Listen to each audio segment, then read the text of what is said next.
आज मैं आपके लिए लेकर आया हूँ कम्युनिकेशन स्किल्स की 4 बहुत ही जबरदस्त टेक्निक्स। अगर आप ये टेक्निक्स सीख जाओगे, जो कि प्रैक्टिस करके कोई भी सीख सकता है, तो इसके आपको 3 मेन फायदे होंगे। फर्स्ट ये कि आप बात करने के एक्सपर्ट बन जाओगे। सेकंड ये कि आप बहुत कॉन्फिडेंट बन जाओगे। और थर्ड ये कि फिर आप किसी को भी और बताओ और सुनाओ कहकर बोर नहीं करोगे। तो दोस्तों, बिना किसी डिले के हम डायरेक्ट आते हैं काम की बात पर। Technique number 1, quality. ये सुनने में बहुत कॉमन लगता है, लेकिन है नहीं। एक अच्छा कन्वर्सेशन डिपेंड करता है उसकी क्वालिटी पर। इसलिए जब भी आप बोलो तो कोशिश करो कि सारे अनइम्पोर्टेंट वर्ड्स निकाल दो, जैसे कि जो है। तो कई बार लोग नॉर्मली वर्ड बहुत बोलते हैं और कई लोग बहुत बोलते हैं। ये वर्ड्स कन्वर्सेशन में कोई वैल्यू ऐड नहीं करते और इन्हें बोलने का कोई मतलब नहीं है। फॉर एग्जाम्पल, ध्यान से सुनिए। संडे को आप क्या करते हो? मैं हर संडे सुबह जो है क्रिकेट खेलने जाता हूँ। दोपहर तक नॉर्मली क्रिकेट खेलता हूँ। देन शाम को नॉर्मली फैमिली के साथ बाहर जाता हूँ। संडे को लिटरली बहुत मज़ा आता है। इसको अब इससे कंपेयर करो। संडे को आप क्या करते हो? मैं हर संडे सुबह क्रिकेट खेलने जाता हूँ और दोपहर तक क्रिकेट खेलता हूँ। देन शाम को फैमिली के साथ बाहर जाता हूँ। संडे को लिटरली बहुत मज़ा आता है। आपने देखा, सेकेंड वर्जन काफ़ी शॉर्ट है, लेकिन जो इन्फॉर्मेशन कन्वे की गई है वो सेम है, बल्कि सेकेंड वर्जन ज़्यादा कॉन्फिडेंट और सिंसियर लग रहा है। इसमें अभी भी एक कमी है। इसमें क्या कमी है देखते हैं। Technique number 2। टेक्निक नंबर 2 है पॉजेस। एक जैसा बोलने की बजाय थोड़ा रुक कर बोलना चाहिए। जब आप थोड़ा रुक कर बोलते हो तो यह आपकी बात में दम पैदा कर देता है। सेम सेंटेंस को थोड़ा रुक कर बोलते हैं। मैं हर संडे सुबह क्रिकेट खेलने जाता हूँ और दोपहर तक क्रिकेट खेलता हूँ। देन शाम को फैमिली के साथ बाहर जाता हूँ। संडे को लिटरली बहुत मज़ा आता है। तो ये है डिफरेंस। अगर आपको अपने मैसेज में दम पैदा करना है तो थोड़ा रुक कर बोलिए और सही जगहों पर रुकिए। थर्ड टेक्निक है स्टेटमेंट्स। एक कॉमन मिस्टेक जो मोस्टली लोग करते हैं वो ये कि सामने वाले पर क्वेश्चंस के बाद क्वेश्चंस फायर करते जाते हैं, जैसे कि वो उनका इंटरव्यू ले रहे हों। Don't do that. क्योंकि अगर आप सिर्फ क्वेश्चंस पूछोगे और अपने बारे में कुछ भी नहीं बताओगे तो ये वन साइडेड कन्वर्सेशन हो जाएगा और सामने वाला आपसे जल्द से जल्द पीछा छुड़ाना चाहेगा। इसलिए सवाल करने की जगह स्टेटमेंट्स यूज करो। मैं आपको 2 तरह की बहुत काम की स्टेटमेंट टेक्निक्स बताता हूँ। फर्स्ट है कोल्ड रीड स्टेटमेंट्स। इसमें आपको करना यह है कि सामने वाले को ऑब्जर्व करके उनके बारे में बस अंदाजा लगाना है और वही उनसे कहना है। मान लो कि आप किसी से पूछना चाहते हो कि उनकी हॉबीज क्या हैं, तो सिंपल क्वेश्चन तो ये हुआ कि आपकी हॉबीज क्या हैं। इसको अगर कोल्ड रीड स्टेटमेंट बनाना है तो कहो, आप काफी इंटरेस्टिंग पर्सन नजर आते हो। मैं शर्त लगा सकता हूँ कि आपकी हॉबीज भी काफी इंटरेस्टिंग होंगी।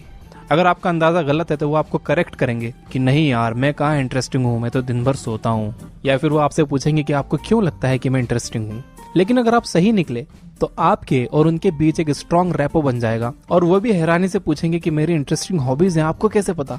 कोल्ड रीड स्टेटमेंट्स ज्योतिष भी यूज करते हैं। हाथ देखकर कहेंगे, बेटा तुम्हें जल्दी गुस्सा आता है। हाँ बाबा, आपको कैसे पता? लकीरें कह रही हैं बेटा तुम्हारी 2 गर्लफ्रेंड्स है। 2 नहीं होगी तो भी आपको लगेगा कि कहाँ एक ये है और एक वो है। बाबा बस आप तो बहुत पहुंचे हुए हो। Do not fall in this shit. ये बस कोल्ड रीड स्टेटमेंट्स हैं। इन्हें ज्योतिष, मेंटलिस्ट, साइकिक्स एंड इल्यूशनिस्ट यूज करते हैं।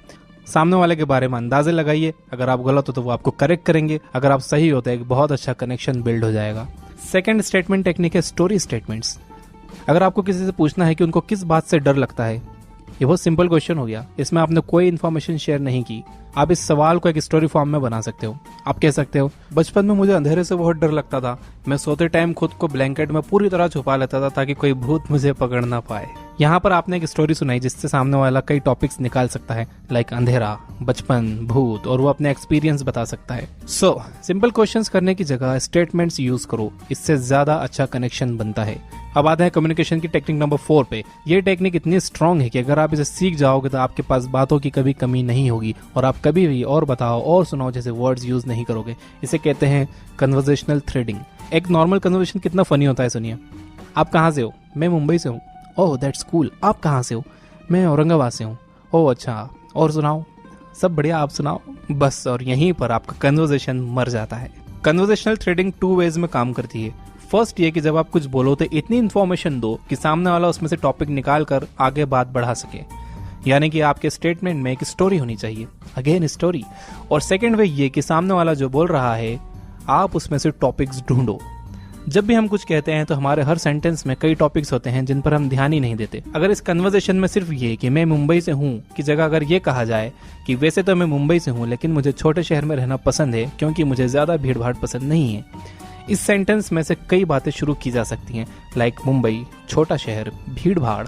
आप अपनी मुंबई ट्रिप के बारे में बात कर सकते हो, छोटे शहर के आपके एक्सपीरियंस के बारे में बात कर सकते हो, भीड़ भाड़ पर अपनी राय रख सकते हो, लास्ट टाइम जब आप ट्रैफिक में फंसे थे वो एक्सपीरियंस बता सकते हो। मान लो कि सामने वाला बस इतना ही कह रहा है कि वो मुंबई से है, फिर जब वो आपसे पूछ रहा है तो आप अच्छी इन्फॉर्मेशन दे सकते हो आपके शहर के बारे में कि मैं औरंगाबाद से हूँ, यहाँ की 2 साइट्स को यूनेस्को ने वर्ल्ड हेरिटेज डिक्लेयर किया है, यहाँ पर ताजमहल की एक कॉपी है जिसे दक्कन का ताज कहते हैं, जो कि शाहजहां के पोते ने बनवाया था। तो इससे इंटरेस्ट बढ़ता है सामने वाले का, वो और सवाल करते हैं। एक और एग्जाम्पल देता हूँ, अगर आप एक प्रोग्रामर हो तो आप कह सकते हो कि मैं एक सॉफ्टवेयर कंपनी में प्रोग्रामर हूँ और अपनी स्किल्स से लोगों की लाइफ को सिंप्लीफाई करने की कोशिश करता हूँ। इस रिप्लाई में कई टॉपिक्स हैं जिन पर बात की जा सकती है, like software company, programming skills, life को सिंप्लीफाई करना, एक्सेट्रा एक्सेट्रा। मोस्टली कन्वर्सेशन के जल्दी खत्म होने की वजह यही होती है कि दोनों पार्टीज एक दूसरे को ऐसे टॉपिक्स ही नहीं देते जिन पर बात की जा सके, जबकि वो दे सकते हैं। तो अगर आपको किसी ने टॉपिक्स दे दिए हैं तो आप उनमें से चूज कर सकते हो जिसमें आप इंटरेस्टेड हो और उस पर आगे बात कर सकते हो, और अगर नहीं दिए हैं तो आप उन्हें टॉपिक्स दे सकते हो स्टोरी स्टेटमेंट्स के जरिए। तो ये थी कम्युनिकेशन स्किल्स की 4 बहुत ही पावरफुल टेक्निक्स। एक बार मैं आपको फिर से बता देता हूँ। नंबर 1 है क्वालिटी, अपनी बातों में क्वालिटी लाइए, सारे अनइम्पोर्टेंट वर्ड्स निकाल दीजिए। सेकंड है पॉजेस, सही जगह पर रुकिए ताकि इससे आपकी बात में दम पैदा हो। थर्ड है स्टेटमेंट्स, किसी से भी सवाल पे सवाल पूछने के बजाय स्टेटमेंट्स में बात करिए ताकि वो आपसे खुलकर बात कर सकें और अपने बारे में कुछ बता सकें। फोर्थ है कन्वर्सेशनल थ्रेडिंग, यानी सामने वाले की बात को आप ध्यान से सुनो और उसमें से टॉपिक्स निकालो। अगर वो कोई टॉपिक नहीं दे रहे हैं, बहुत ब्रीफ में बात कर रहे हैं, तो आप थोड़ा डिटेल में रिप्लाई दो ताकि वो उसमें से टॉपिक्स निकाल कर कन्वर्सेशन कंटिन्यू रख सकें। कम्युनिकेशन स्किल्स पर इससे पहले भी मैंने 4 वीडियोस बनाई है जो कि आप आई बटन पर क्लिक करके देख सकते हो। काफी दिनों से मैंने आपसे लाइक्स नहीं मांगे हैं, तो आज मैं मांग रहा हूँ कि अगर आपको ये वीडियो सच में